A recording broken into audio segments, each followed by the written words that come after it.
사모님과 처음 만난 건 3년 전 청담동 펜트하우스 면접 자리에서였어요. 정유라 사모님은 70대 초반의 나이에도 불구하고 우아한 실크, 블라우스와 진주 목걸이를 한 채 저를 맞이했습니다. 그녀의 눈빛은 따스했고 미소는 진심이 담겨 있었어요. 김미란 씨, 이력서를 보니 호텔에서 일하셨네요.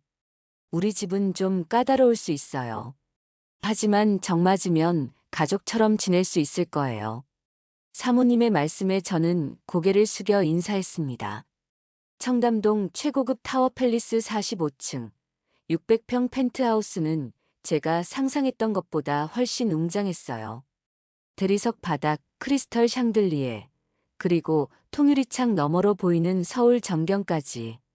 이곳은 마치 호텔 스위트룸 같았습니다. 어머니, 또 가정부 면접 보세요? 지난달에 뽑은 사람은 뭐가 마음에 안 드셨나요? 차가운 목소리가 등 뒤에서 들려왔어요. 돌아보니 40대 중반의 여성이 하이힐을 딸깍거리며 들어왔습니다. 윤채림 사모님의 외동딸이었죠. 명품 브랜드 디렉터로 일한다는 그녀는 첫 만남부터 차가운 눈빛으로 저를 위아래로 훑어봤어요. 채림아, 미란 씨는 호텔에서 10년 일했대. 경력도 좋고 첫인상도 마음에 들어. 호텔이요? 어디? 강남 파크 하얏트. 아니면 신라. 그녀는 비웃음을 감추지 않았습니다. 인천공항 근처 비즈니스 호텔이었습니다. 제가 조용히 대답했어요. 채림은 코웃음을 치며 어머, 그런 곳이 무슨 호텔이에요? 어머니, 제발 좀 신중하게 뽑으세요. 당신 주변에 있을 사람인데. 라고 말했습니다. 사모님은 부드럽게 웃으며 채림아, 사람은 겉모습이 아니라 마음이야. 나는 미란 씨가 마음에 들어. 라고 말씀하셨어요. 그렇게 저는 정가 가문의 가정부로 일하게 되었습니다. 처음 1년은 정말 행복했어요. 사모님은 매일 아침 저와 함께 차를 마시며 이야기를 나누셨죠. 90년대 채림이 어릴 적 이야기, 고인이 된 회장님과의 추억, 가업인 정가그룹의 시작에 대한 이야기를 들려주셨습니다. 미란 씨, 오늘 만둣국 정말 맛있네요. 우리 회장님도 좋아하셨을 거예요. 사모님은 늘 제 요리를 칭찬해 주셨고, 가끔은 손수 만든 말차 쿠키를 저와 나눠 먹기도 했어요. 그녀의 노트에 있는 오래된 레시피들을 배우며 우리는 점점 더 가까워졌습니다. 미란 씨는 내 딸 같아요. 채림이는 바빠서 자주 못 보지만 미란 씨는 매일 옆에 있으니 더 의지가 돼요. 그 말씀에 저는 가슴이 따뜻해졌습니다. 홀로 지내는 사모님께 작은 위안이라도 될 수 있다는 생각에 더 정성껏 일했어요. 그러던 어느 날이었어요. 언제나처럼 9시에 출근했는데 현관문이 평소보다 조용했습니다. 현관 앞에 사모님 신발은 그대로였고 주방에도 인기척이 없었죠. 평소라면 주방에서 커피를 내리고 계실 시간인데 그날은 사모님의 모습도 살랑거리는 커튼 소리도 없었어요. 묘한 정적이 집안에 감돌았습니다. 잠시 뒤 딸 윤채림 씨가 나타났어요. 그녀는 40대 중반의 차가운 인상을 가진 여성으로 항상 바쁘다며 집에 잘 들르지 않던 사람이었습니다. 아침부터 집에 있는 것도 의아했어요. 어머니 몸이 많이 안 좋으세요. 미란 씨는 오늘부터 식사만 방에 넣어드리고 귀찮게 말씀은 걸지 말아주세요. 그 말에 저는 깜짝 놀랐어요. 어제까진 식탁에서 식사하셨는데요. 밤새 상태가 나빠지셨어요. 병원은 모시고 다녀왔고요. 편하게 일하다 시간 되시면 퇴근하세요. 채림 씨의 말은 딱 잘라 이야기하는 스타일이었어요. 더 물어보기도 전에 현관문을 닫고 나가버렸죠. 몇 달간 얼굴도 비추지 않다가 갑자기 나타나 이런 일을 처리하고 가는 게 이상했지만 당시엔 그냥 바쁜 자녀의 모습이려니 했습니다.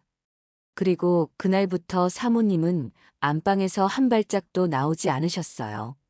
제가 하루 3번 식사를 들고 안방 문을 열 때 침대에 반쯤 기대어 창밖을 보고 계시곤 했지만 한 번도 먼저 말을 걸어오신 적이 없었습니다. 사모님, 식사 놓고 갑니다. 그렇게 말하면 사모님은 고개만 살짝 돌리실 뿐 아무 말씀도 없었어요. 그런 날이 며칠, 몇 주, 몇 달씩 이어졌습니다. 처음엔 채림 씨 말대로 사모님이 많이 아픈가 보다 했죠.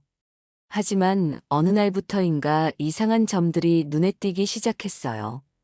약병은 늘 그대로인데 사모님의 표정은 점점 더 공허해져 갔습니다. 의사가 오는 날도 없었고 병원에 가는 날도 없었어요. 단지 방 안에만 계시는 사모님. 그리고 점점 줄어드는 대화. 세 번째 달부터는 채림 씨의 방문 횟수가 늘어났습니다. 하지만 그녀는 사모님 방에 들어가 대화를 나누기보다 서재에서 서류를 정리하는 시간이 더 많았어요. 가끔 들려오는 사모님과 채림 씨의 대화는 늘 쌀쌀맞고 짧았죠. 그러다 어느 날 문을 열고 들어갔을 때 사모님이 아주 조용히 중얼거리셨습니다. 어제 건 좀 짰어요. 미안하지만 간장을 덜 넣으면 좋겠어요. 그 말이 반가워 웃으려던 그때였어요. 미란 씨, 어머니 귀찮게 하지 마세요. 그냥 식사만 두고 바로 나오세요. 홈캠에서 채림 씨의 목소리가 흘러나왔습니다. 익숙한 말투였어요. 놀라 천장을 올려다보니 방 구석 높은 곳에 달린 작은 카메라가 보였습니다. 언제부터 있었는지도 모르게 저와 사모님은 모니터링 당하고 있었던 거였죠. 거실, 부엌 현관, 안방 입구까지 설치된 양방향 음성 홈캠. 그 앞에서 저는 감시당하는 존재였고 사모님은 명령으로 가려진 존재가 되어갔습니다. 그렇게 1년이 흘렀어요. 사모님은 마치 존재하지만 없는 사람이 되어버렸습니다. 그날까지는요. 다음 날 아침 저는 평소처럼 9시에 출근했습니다. 현관 앞은 묘하게 조용했어요.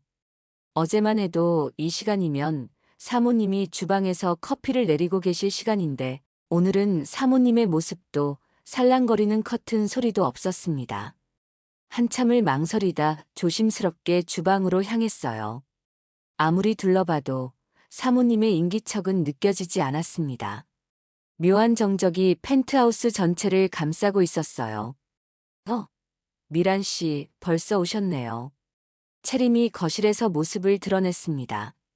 평소라면 이 시간에 회사에 있어야 할 사람이 아침부터 집에 있는 것이 의아했어요.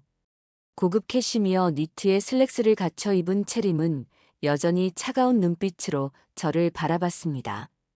어머니가 몸이 많이 안 좋으세요. 미란 씨는 어머니 귀찮게 불필요하게 방에 들어가지 마세요. 그 말에 저는 깜짝 놀랐어요. 밤새 상태가 나빠지셨어요. 병원은 제가 모시고 다녀왔고요. 채림의 말투는 딱 잘라 말하는 스타일이었어요. 더 물어보기도 전에 현관문을 닫고 나가버렸죠. 그날 저녁 채림은 다시 돌아왔습니다. 요즘 자주 집에 들르는 것이 예사롭지 않았어요. 수상한 마음에 저는 오늘 사모님 저녁 식사를 준비하며 평소보다 더 귀를 기울였습니다. 어머니, 약 먹을 시간이에요. 채림의 목소리가 사모님 방에서 들려왔어요. 제가 식사 트레이를 들고 방 앞에 서자 채림이 문을 열고 나왔습니다. 미란 씨, 이제부터 어머니 방은 제가 직접 들어갈게요. 식사는 문 앞에 두시면 됩니다. 저는 고개를 숙이며 네, 알겠습니다라고 대답했지만 마음속으론 수많은 의문이 일었어요. 그렇게 며칠이 지나고 사모님 방에 들어갈 기회는 완전히 사라졌습니다. 일주일이 지났을 때 저는 현관 신발장을 청소하다가 처음 보는 약봉투를 발견했어요. 수면제와 항정신성 약물이라고 적힌 처방전. 겉봉투엔 정유라 사모님 이름이 적혀 있었지만 처방받은 사람은 윤채림으로 되어 있었습니다. 불안한 마음에 저는 다음 날 아침 일찍 출근했어요. 채림이 출근하기 전 사모님 방을 살짝 들여다보고 싶었습니다. 조심스럽게 안방 문을 두드렸지만 대답이 없었어요. 문을 살짝 열자 사모님이 침대에 반쯤 기대어 창밖을 보고 계셨습니다. 사모님, 식사 가져왔어요. 사모님은 고개만 살짝 돌리셨을 뿐 아무 말씀도 없었어요. 한 달 전만 해도 활기찬 대화를 나누던 분이 이렇게 변해버린 게 이상했습니다. 약병이 늘 그대로인데 사모님의 표정은 점점 더 공허해져 갔어요. 더 놀라운 건 창문이 모두 못으로 막혀 있다는 사실이었습니다. 안전을 위해서예요. 채림이 어느 날 그렇게 설명했지만 이건 안전이 아니라 감금이었어요. 셋째 달부터는 채림의 방문 횟수가 늘어났습니다. 하지만 그녀는 사모님 방에 들어가 대화를 나누기보다 서재에서 서류를 정리하는 시간이 더 많았어요. 가끔 들려오는 대화는 늘 쌀쌀맞고 짧았죠. 어느 날 제가 식사를 들고 문을 열었을 때 사모님이 아주 조용히 중얼거리셨습니다. 어제 건 좀 짰어요.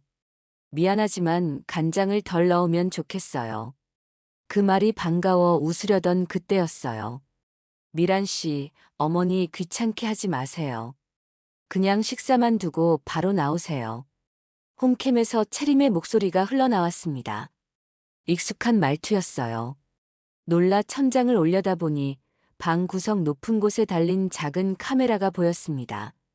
언제부터 있었는지도 모르게 저와 사모님은 모니터링 당하고 있었던 거였죠. 거실, 부엌 현관, 안방 입구까지 설치된 양방향 음성 홈캠.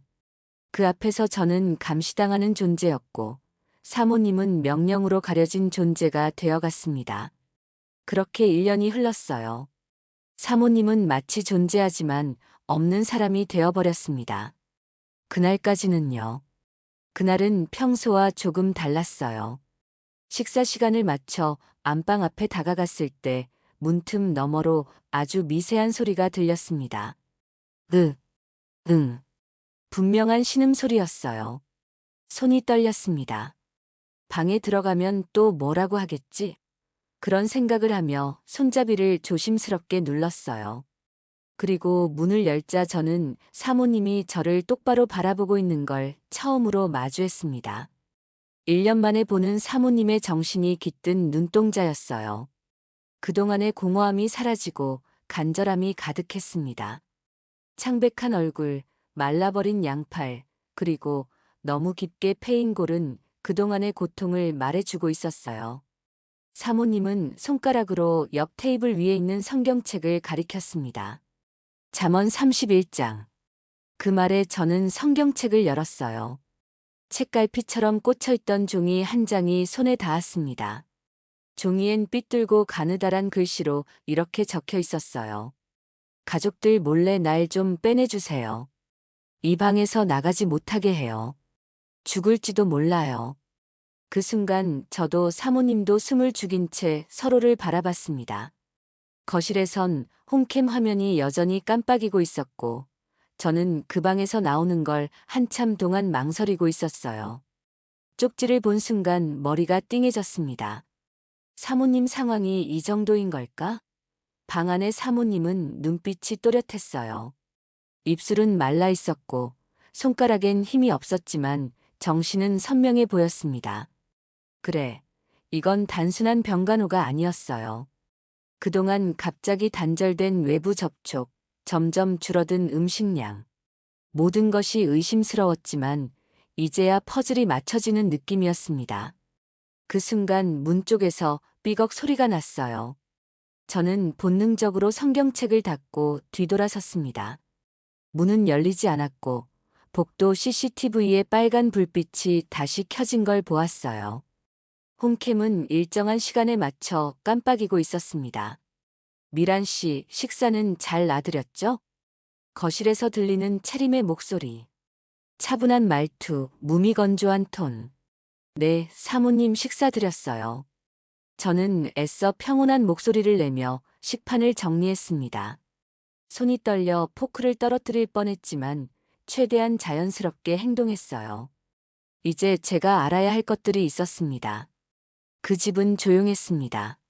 너무 조용해서 발자국 소리 하나에도 온몸이 긴장되곤 했어요. 미란 씨, 주방 정리 끝나시면 정수기 밑도 다시 한번 닦아주세요.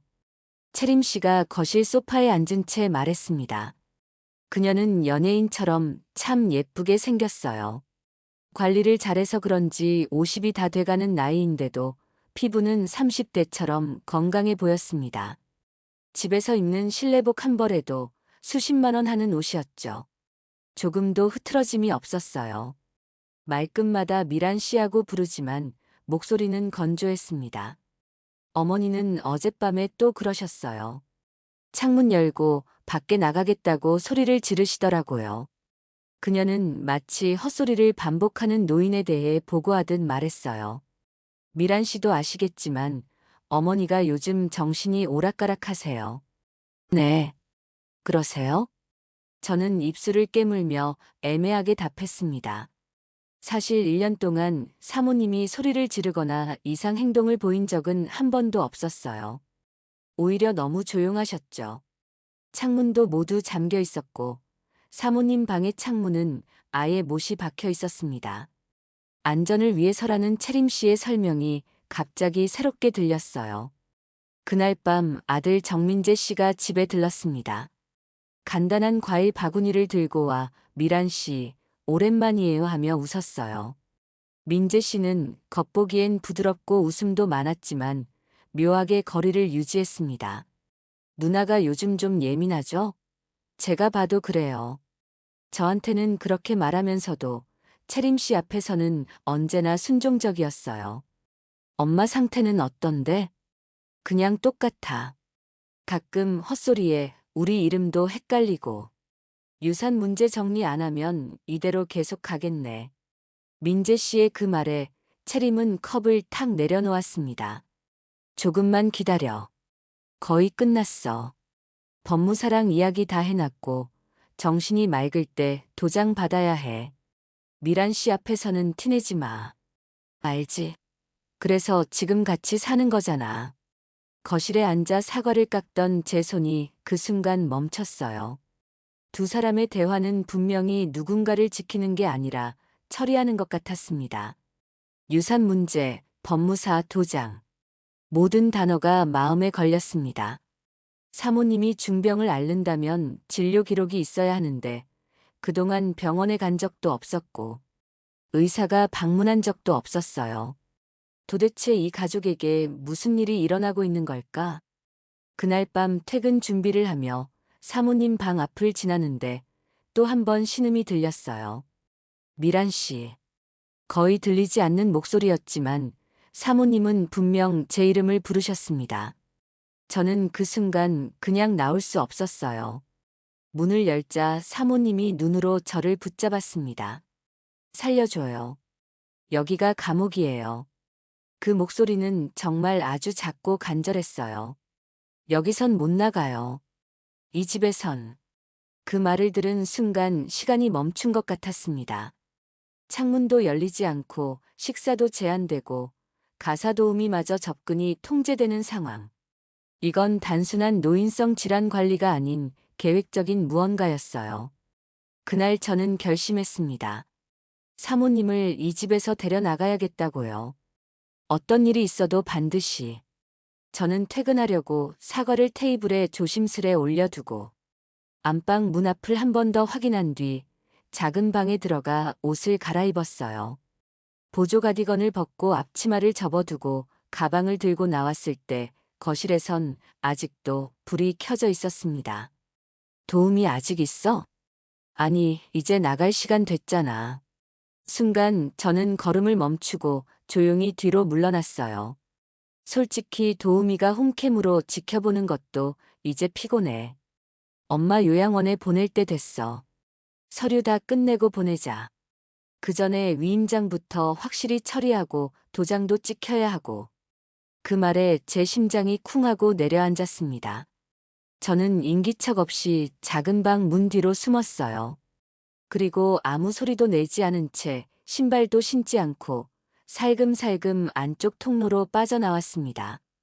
그날 밤 집에 돌아온 저는 거실 등도 켜지 않은 채 앉아 있었어요. 이 집에서 있었던 일들을 하나하나 떠올렸습니다. 사모님과 웃던 시간, 홈캠의 감시, 바뀐 분위기, 그리고 그 쪽지. 이건 그냥 병간호가 아니야. 감금이야. 그때부터였습니다. 저는 채림 씨의 일거수일투족을 조용히 지켜봤어요. 며칠 뒤 서재를 청소하다 메모지를 발견했습니다. 그 위엔 정리된 문장이 쓰여 있었어요. 마이너스 노인 정신불능 진단서. 마이너스 법무사 연결. 마이너스 유산 정리. 마이너스 요양원 이전. 마이너스 부동산 처분. 그 아래 채림의 필체로 적힌 두 글자가 소름 돋게 눈에 들어왔습니다. 속도 중요.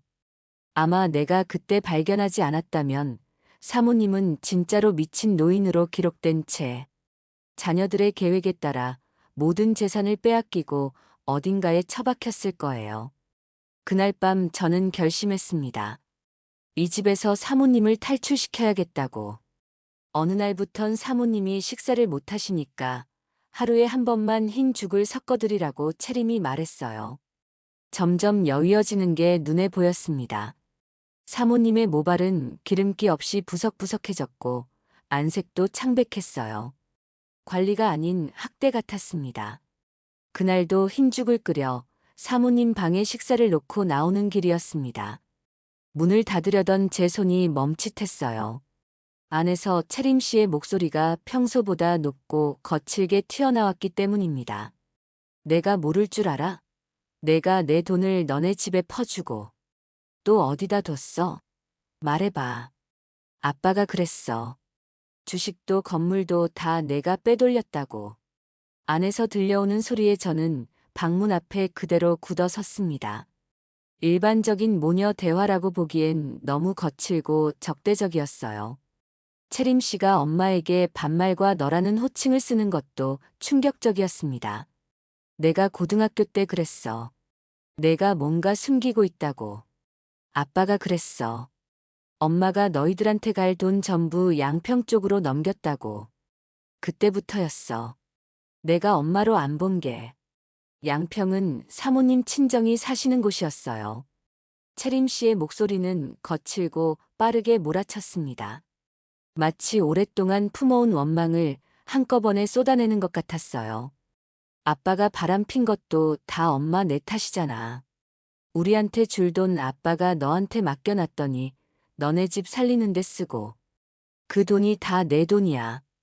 왜 남의 돈 가지고 인심 쓰는데? 정말 한심해. 아빠한테 그때 받은 주식하고 종로에 빌딩 판 돈 다 어디다 뒀냐고 얼른 말해. 그러면서 무언가를 내리치는 소리가 들렸어요. 무서웠지만 저는 그 자리를 떠날 수 없었습니다. 내가 그러니까 아빠가 너랑 살기 싫어서 나간 거야. 잠시 숨 넘어갈 듯한 침묵이 흘렀습니다. 그 틈을 타 사모님의 약해진 목소리가 겨우 흘러나왔습니다. 채림아, 나는 그런 큰 돈 받은 적 없어. 믿어줘. 그땐 그냥 생활비 조금. 몇 천만 원 정도. 민수 외삼촌네 회사가 힘들 때 몇 천만 원 준 거밖에 없어. 그거 조금 도와준 거 말고는. 사모님의 목소리는 떨리고 있었어요. 거짓말을 하는 것 같지 않았습니다. 오히려 오랫동안 반복된 질문에 지친 듯한 울림이 있었죠. 거짓말하지 마. 채림의 고함에 저는 무심코 몸을 움찔했어요. 아빠가 거짓말했다고? 내가 아빠보다 정직하다고 말할 수 있어? 웃기지도 마. 아빠는 지금도 우리 챙겨줘. 다 필요 없고 너는 여기에 도장만 찍으면 돼. 나도 너랑 매일 이러는 거 나도 힘들어. 무슨 서류인지는 몰라도 도장을 찍으라고 강요하는 것이 분명했어요. 딸이 엄마에게 하는 말이라고는 믿기지 않았습니다. 도장 찍어. 그럼 끝이야. 지금 찍기 싫으면 요양원에서 법무사 만나. 나는 기다릴 시간도 없고 감정도 없으니까. 그 말을 끝으로 방 안은 잠시 고요해졌어요. 문 앞에 서 있던 저는 숨도 쉬지 못한 채 그대로 얼어 있었습니다. 그리고 알았습니다. 사모님은 이 가족 안에서 더 이상 어머니도 아니고 보호자도 아니었습니다. 단지 증명서에 도장을 찍어야 할 존재일 뿐이었어요. 그날 저는 돌아서지 않았습니다. 도와야겠다는 감정이 아니라 지켜야겠다는 책임감이 들기 시작했어요. 퇴근 시간까지는 아직 한참 남아 있었지만 그날은 평소보다 더 조용했습니다. 채림 씨는 오전 내내 외출 중이었고 아들 민재 씨는 어젯밤 잠깐 다녀간 뒤 다시 연락이 없었어요. 이 침묵은 기회라기보다 시간이 정지된 틈처럼 느껴졌습니다. 전 그 기회를 기다리고 있었죠. 며칠 전 이미 변호사와 상담을 마친 뒤였습니다. 사모님과 잠깐씩 나눈 대화를 통해 상황의 심각성을 알게 되었고 전문가의 도움이 필요하다고 판단했어요.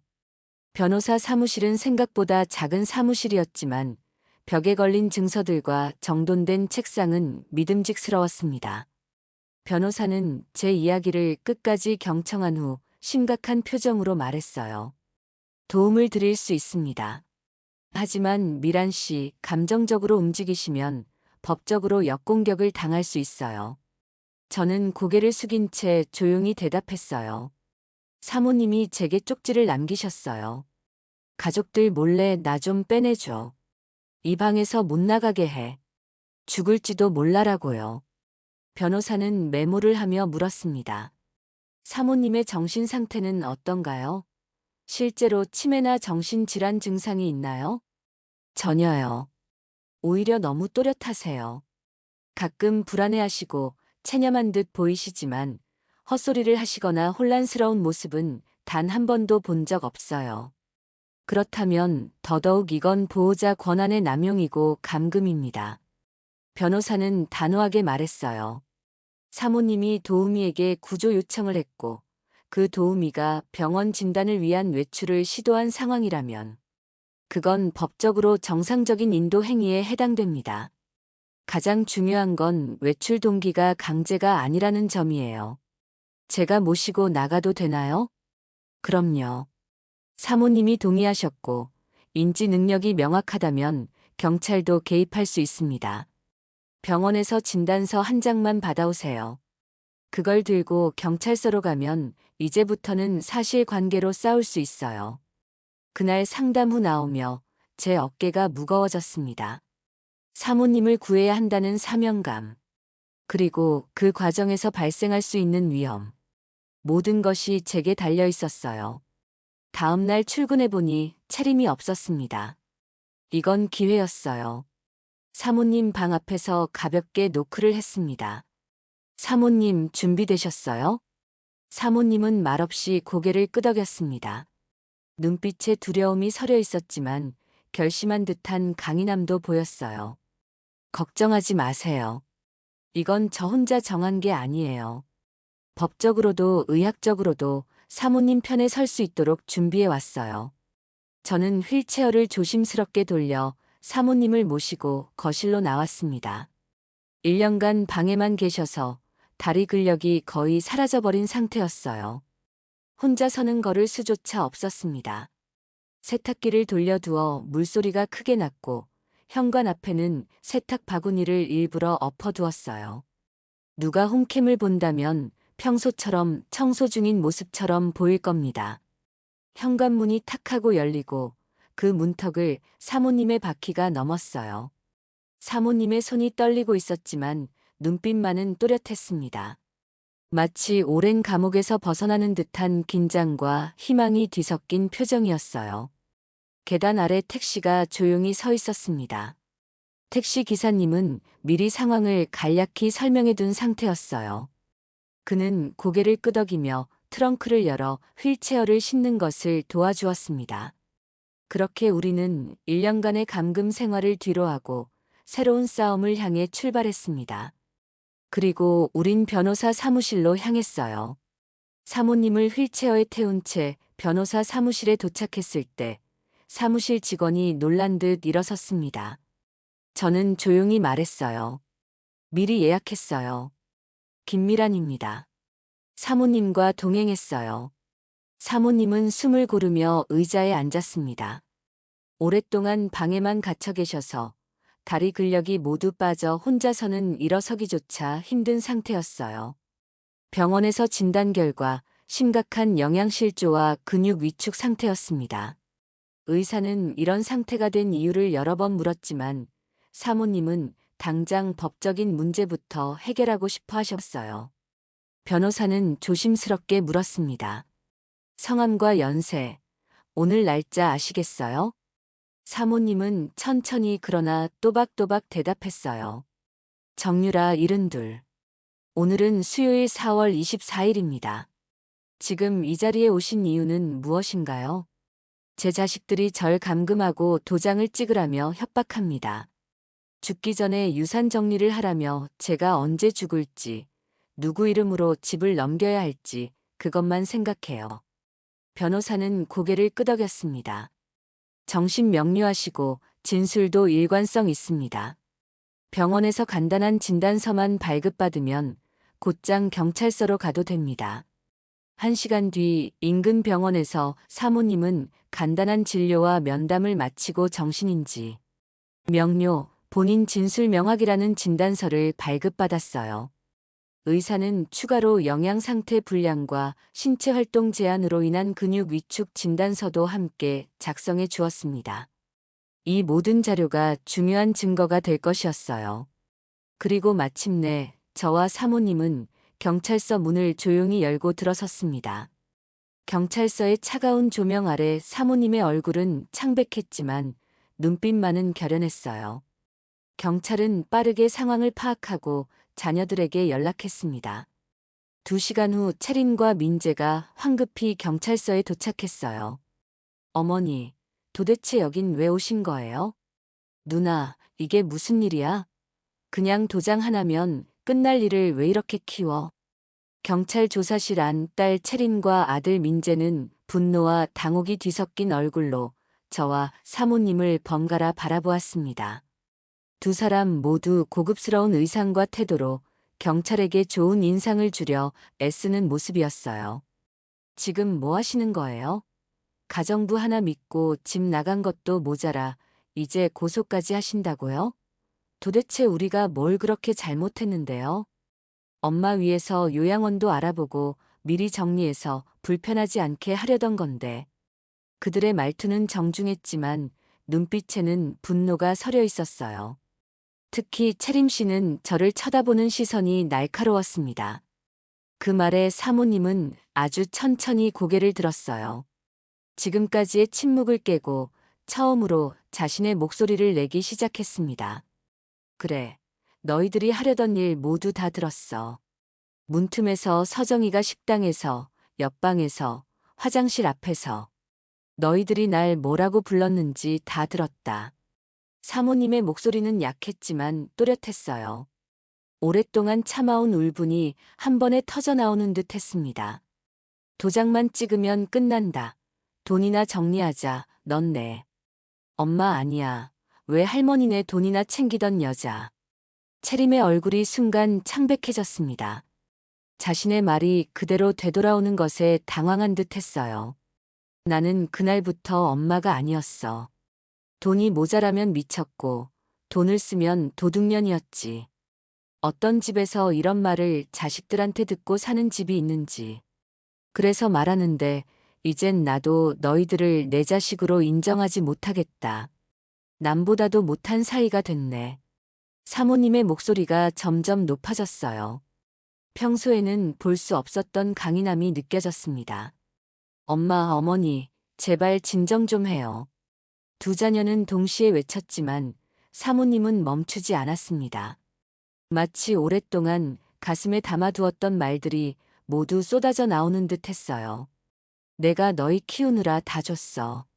학원, 과외, 유학, 결혼, 이혼, 집장만. 그거 다 내가 안 했다고 말할 수 있니? 그런데 지금은 뭐. 하지만 너희는 날 죽이려고 했지. 목소리로, 말로, 돈으로. 경찰이 조용히 입을 열었어요. 피해자 진술과 병원 진단서, 그리고 홈캠 영상 일부와 증언 내용이 일치합니다. 가정 내 경제적 협박 및 정신적 학대 혐의로 1차 조사가 필요합니다. 채림이 벌떡 일어나 외쳤습니다. 미란이가 시킨 거예요. 저 여자가 엄마를 꼬드긴 거라고요. 저는 말없이 사모님 쪽으로 몸을 틀며 답했어요. 꼬드긴 게 아니라 지켜드린 겁니다. 채림은 마지막까지 발버둥 쳤지만 홈캠에 녹화된 자신의 목소리와 행동들이 모두 증거로 남아있다는 사실을 모르고 있었습니다. 변호사는 이미 그 영상들을 확보한 상태였어요. 며칠 후 사모님은 변호사 사무실을 다시 찾았습니다. 푸른 봄 하늘 아래 사모님의 얼굴에는 생기가 돌아오기 시작했어요. 제가 가진 재산이요. 이제 이 아이들한테 남기지 않겠어요. 위임장도 변경해 주세요. 앞으로 저의 법적 보호자는 미란 씨입니다. 변호사는 고개를 끄덕이며 서류를 정리했습니다. 사모님은 담담히 말했어요. 가족은 같이 살았다고 되는 게 아니더군요. 사람답게 대해주는 사람이 결국 가족인 거였어요. 그 말에 저는 고개를 숙였습니다. 자신이 해야 할 일을 그저 했을 뿐인데 이렇게 큰 신뢰를 받게 되어 마음이 무거웠어요. 시골의 작은 단독주택 마당엔 채송화가 피어 있고 작은 텃밭에 사모님이 모종을 심고 있었어요.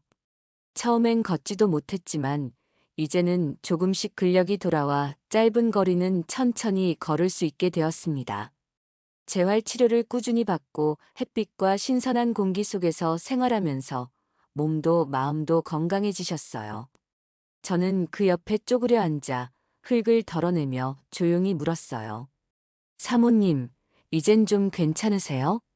사모님은 미소 지으며 대답했습니다. 응, 괜찮아. 이제는 정말 숨 쉬는 기분이야. 살아있는 느낌. 처음이야. 고요한 시골집, 바람에 흔들리는 채송화, 그리고 사모님의 평온한 미소. 이제 이곳에서는 누구도 사모님을 가두지 않습니다. 오직 자유와 존중만이 흐르고 있었어요. 오늘의 이야기 재미있게 들으셨나요? 다음 시간에 좀 더 재미있는 이야기로 다시 찾아뵙겠습니다. 긴 시간 시청해주셔서 감사합니다.